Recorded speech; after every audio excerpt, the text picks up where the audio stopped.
संजीवनी एक ऐसा शो जिससे आपके हेल्थ की चिंता है, जिसका सिर्फ एक ही मकसद है, आप कैसे हेल्दी और फिट रह सकते हैं। और इसी उम्मीद के साथ कि आप हेल्दी और फिट रहें, हम पूरे हफ्ते लेकर आते हैं आपका फेवरेट हेल्थ शो संजीवनी, ताकि स्वस्थ रहें आप। नमस्कार, आपके साथ मैं हूं ज्योत्सना बेदी और मेरे साथ हैं विश्व प्रसिद्ध आयुर्वेद आचार्य डॉक्टर प्रताप चौहान। डॉक्टर साहब, आपका बहुत स्वागत है। थैंक यू जी। आजकल ज्यादातर सब्जियां और फल पूरे साल मिलते हैं, जिसमें से ये पहचानना मुश्किल होता है कि कौन सा फल मौसमी है या कौन सी सब्जी गैर मौसमी है। आज संजीवनी के एपिसोड में डॉक्टर साहब से हम जानेंगे कि बिना मौसम के फल और सब्जियां अगर हम खाते हैं तो उससे हमारे सेहत पर क्या बुरा असर पड़ता है और इससे हम बच कैसे सकते हैं। इसके साथ में संजीवनी टिप्स में हम जानेंगे जब बार बार उल्टियां आए तो आप क्या कुछ खास कर सकते हैं। लेकिन आइए उससे पहले जान लेते हैं गैर मौसमी फल और सब्जियां खाने से सेहत पर क्या बुरा असर पड़ता है।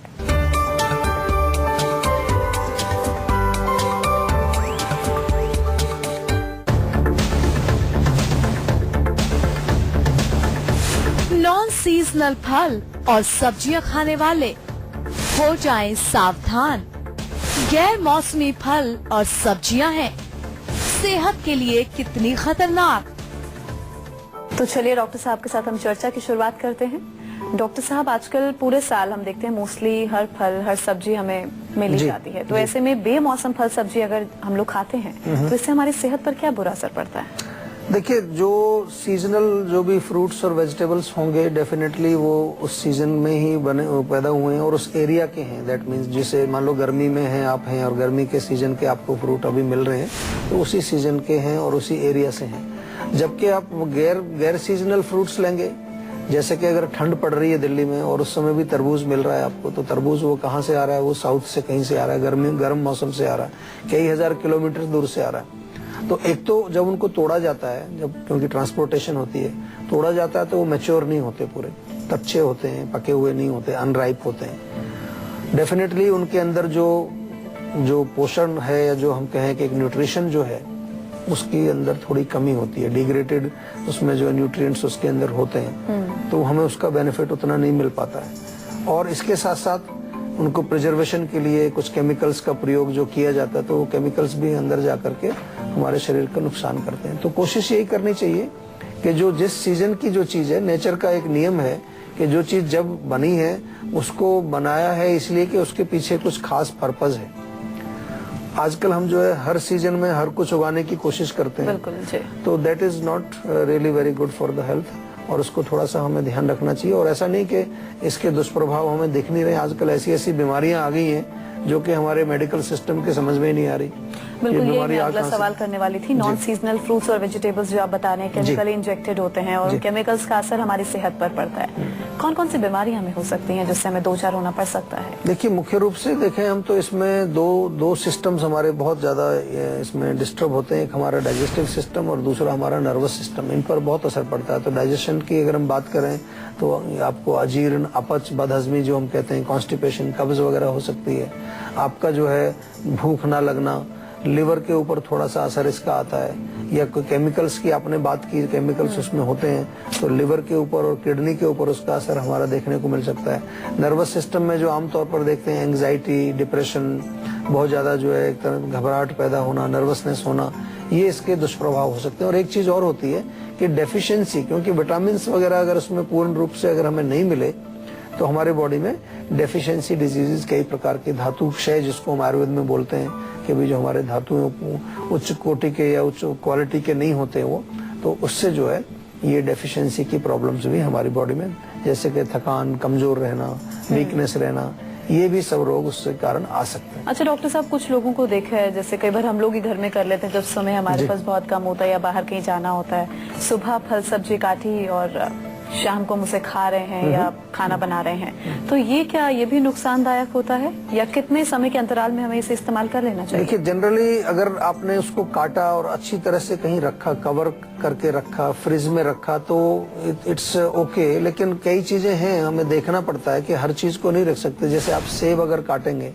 तो सेब को जब आप काटते हैं तो देखते हैं थोड़ी देर बाद ही उसमें कलर चेंज होने लगता है। तो अगर कट फ्रूट्स या कट वेजिटेबल्स का कलर चेंज हो रहा है या कहीं आप देख रहे हैं कि वो थोड़े मुरझा रहे हैं, तो वो डेफिनेटली अभी आपकी उसकी क्वालिटी में फर्क आ रहा है, उसके न्यूट्रिशन में फर्क आ रहा है। और बहुत लंबे समय तक नहीं रखना। आजकल तो मैं देखता हूँ कि अगर कई बार हम बाहर जाते हैं विदेशों में तो वहाँ वो शॉप्स में मिलते हैं तो पता नहीं कई 15 दिन 20 दिन तक वो पूरा पैक उसमें रखा रहता है, डीप फ्रीजर में रख देते हैं उसको।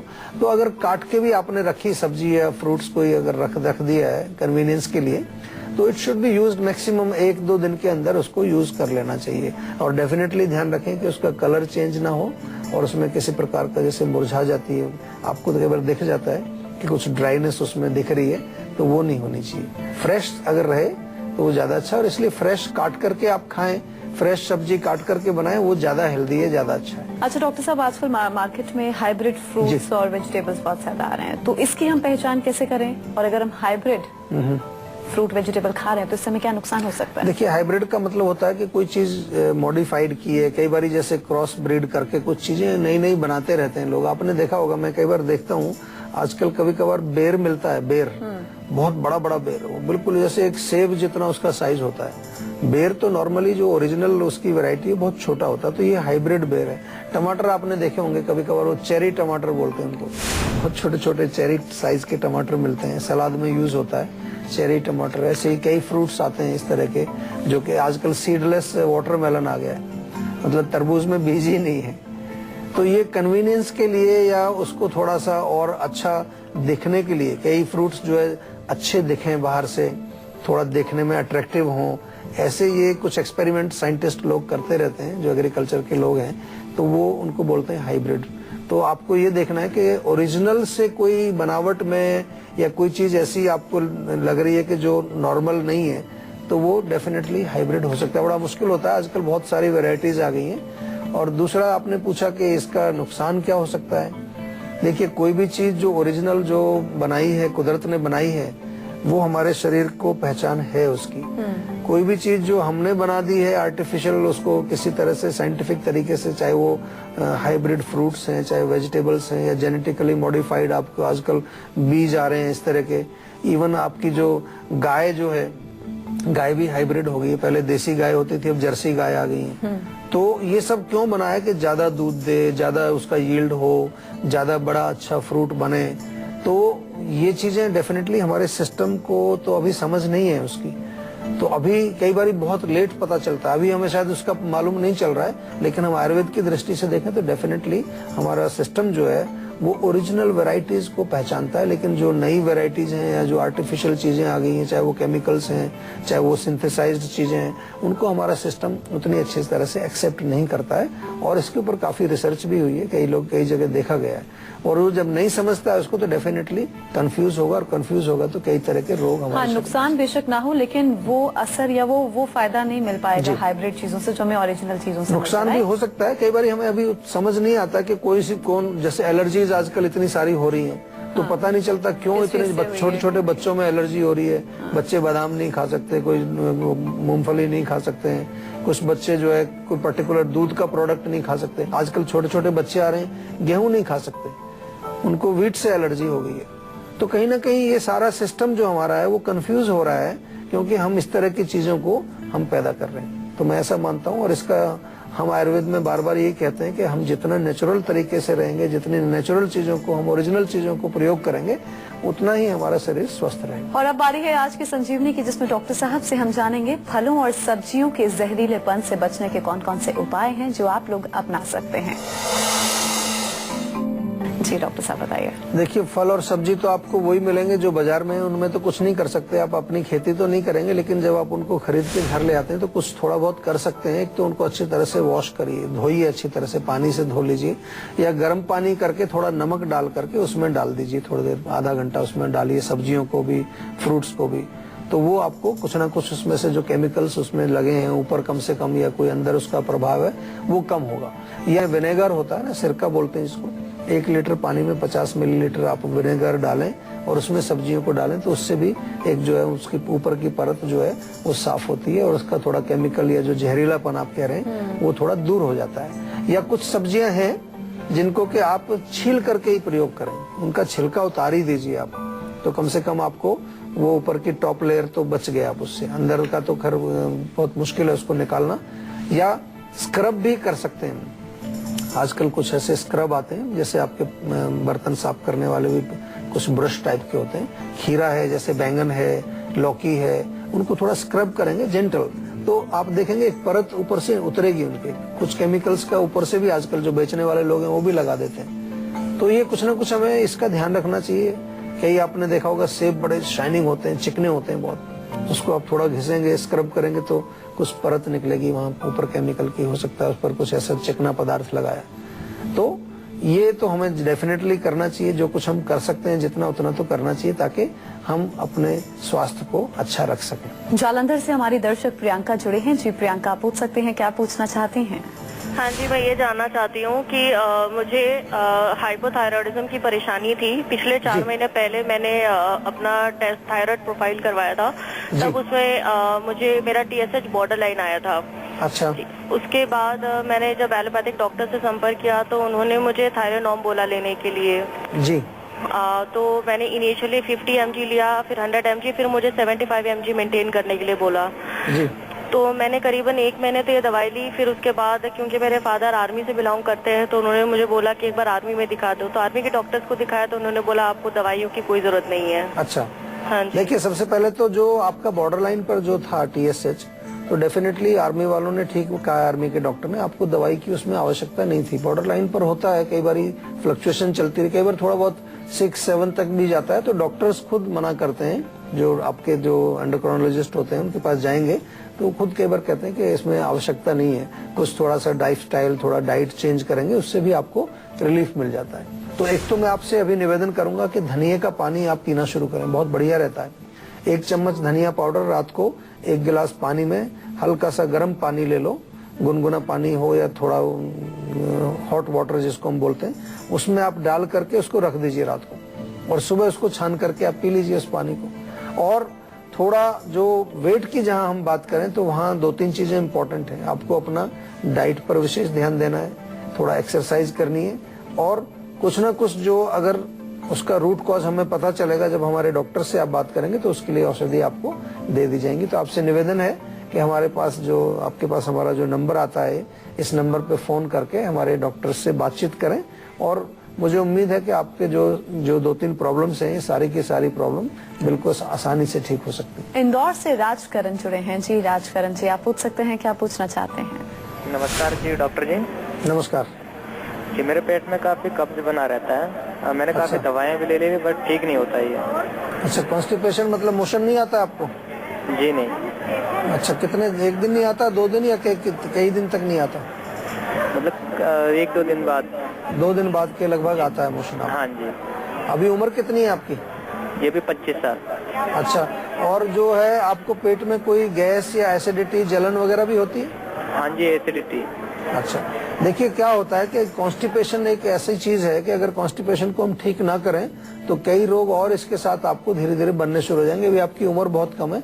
सबसे सिंपल तरीका तो यही है कि कोई हल्का सा लेग्जेटिव आप लें, जैसे कि हमारे यहाँ त्रिफला चूर्ण बहुत अच्छा होता है। त्रिफला एक ऐसा लेग्जेटिव है कि आपके पेट को भी साफ करेगा, पाचन को भी ठीक करेगा, आपके पूरे डाइजेस्टिव सिस्टम को वो हेल्दी बनाएगा, और साथ में रिजुविनेशन भी, यानी कि हमारे शरीर में शक्ति भी देता है वो। तो त्रिफले से आप जरूर शुरू करें। साथ में खाने में थोड़ा सा ऐसी चीजें लें जो लिक्विड बेस्ड ज्यादा हो, फ्लूइड बेस्ड हो या जूसी हो, जैसे कि आप तरबूज खाएं या कुछ और ऐसे जूसी फ्रूट्स खाएं, सलाद का सेवन आप करें, सूप अगर लें सब्जियों का तो वो बहुत अच्छा रहेगा। दिन में गर्म पानी में, थोड़ा गर्म पानी में नींबू का रस मिला करके, नींबू निचोड़ करके दिन में 2-3 बार पिएंगे, उससे भी आपको बहुत फर्क पड़ेगा। और रात को सोते समय 1 कप दूध गरम उसमें 1 चम्मच घी डाल करके पी लीजिए, सुबह आपका पेट साफ हो जाएगा। गुजरात से आकाश जुड़े हैं। आकाश, आप पूछिए, क्या पूछना चाहते हैं? मैं काफी कुछ खाता पीता हूँ लेकिन मेरे शरीर में कुछ लगता नहीं है। अच्छा, शरीर में लगता नहीं, यानी कि आपका वेट नहीं बढ़ता है? जी, वेट भी नहीं बढ़ता है। और भूख कैसी लगती है? भूख ठीक ठाक ही लगती है। अच्छा, ठीक ठाक मतलब बहुत अच्छी नहीं लगती है। हाँ। तो एक तो जो है ना, आपको लिवर टॉनिक जो है हमारे यहाँ जीवा में एक लिवोन सिरप है, बहुत बढ़िया, बहुत अच्छा काम करता है लिवर के लिए। बहुत अच्छी एक टॉनिक हमने बनाई है लिवोन सिरप के नाम से। ये आपको ऑनलाइन भी मिल जाएगी, फोन करके भी मंगा सकते हैं। तो वो 2-2 चम्मच सुबह शाम आप पीना शुरू कर दीजिए। दूसरा, जो पाचन कई बार खराब होता है, आप खा लेते हैं लेकिन पचता नहीं है, शरीर में लगता नहीं है, तो उसके लिए डाइजेस्टॉल पाउडर फॉर्म में भी है, गोली की फॉर्म में भी है, वो बहुत बढ़िया आपके लिए रहेगा। और थोड़ा सा तेल की मालिश करें बॉडी के अंदर, थोड़ा मसाज करें, थोड़ा सा एक्सरसाइज, कुछ वेट ट्रेनिंग वगैरह करेंगे तो उससे भी बॉडी थोड़ी सी आपकी सॉलिड होती है, कुछ मसल्स आपकी जो है वो उनमें थोड़ा एक फुलावट आएगी, एक्सरसाइज से फर्क पड़ता है। और एक चीज का ध्यान रखना है हमेशा कि आप जो है ओवर ईटिंग नहीं करेंगे और कोई भी चीज ऐसी नहीं खाएंगे जो अननेचुरल है। आजकल बहुत कुछ मिल रहा है बाजार में और उसके सबके आगे आयुर्वेदिक लगा देते हैं। सबसे बड़ी प्रॉब्लम आजकल ये हो गई है कि बेच रहे हैं सब चीजें, वो केमिकल सिंथेटिक चीजें, उसमें केवल आयुर्वेदिक या हर्बल लिख करके सब चल रहा है। तो ऐसा नहीं, आपको थोड़ा देखना चाहिए क्या अंदर पड़ा हुआ है उसके। ये आप सब भी पढ़े लिखे लोग हैं, आप पढ़ सकते हैं उस पर। तो कोई ऐसी चीज का प्रयोग ना करें।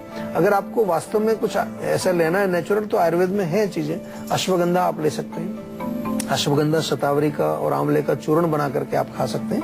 नेचुरल चीजें हैं, इनसे भी आपके शरीर में जो है ताकत भी आती है और थोड़ा सा आपका वेट भी बढ़ेगा इससे। अगर आप लोग भी अपने हेल्थ से जुड़ी अपनी समस्याओं का समाधान चाहते हैं तो आप इस नंबर पर कॉल कर 0129404040 पर फोन कर अपना नंबर रजिस्टर करवा सकते हैं। उसके बाद डॉक्टर चौहान के पैनल के डॉक्टर आपको खुद फोन कर आपकी सेहत से जुड़ी समस्याओं का निदान आपको बताएंगे।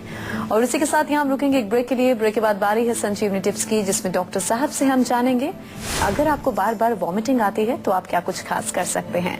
लौटेंगे एक ब्रेक के बाद। आप देखते रहिए अपना मनपसंद हेल्थ शो संजीवनी, ताकि स्वस्थ रहें आप। ब्रेक के बाद संजीवनी में आपका स्वागत है। अब बारी है संजीवनी टिप्स की, जिसमें डॉक्टर साहब आपको बताने वाले हैं अगर आपको बार बार वॉमिटिंग आती है तो आप क्या खास कर सकते हैं। जी डॉक्टर साहब बताइए।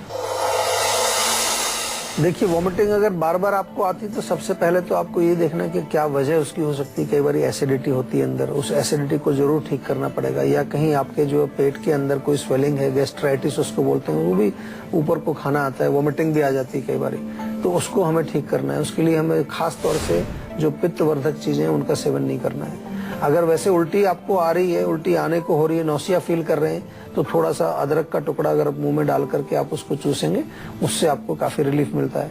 या नींबू थोड़ा काट लीजिए, उस पर थोड़ा काला नमक रख के वो थोड़ा चूसते रहेंगे, उससे आपका जो जी में चलाने वाला है, नौसिया वाली जो फीलिंग है, वो ठीक हो जाती है। लौंग भी एक मुंह में रख के चूसने से आपको लाभ मिलता है। या फिर जो है आप थोड़ा दालचीनी अगर पाउडर है या उसका एक लकड़ी जैसी होती है, उसका छिलका जैसा, वो भी मुंह में डाल करके आप रख सकते हैं। या घर में आपके किशमिश या मुनक्का होगा तो 2-3 वो मुंह में डाल के चूसेंगे, that will make you feel better. बहुत बहुत शुक्रिया डॉक्टर साहब इस तमाम जानकारी के लिए।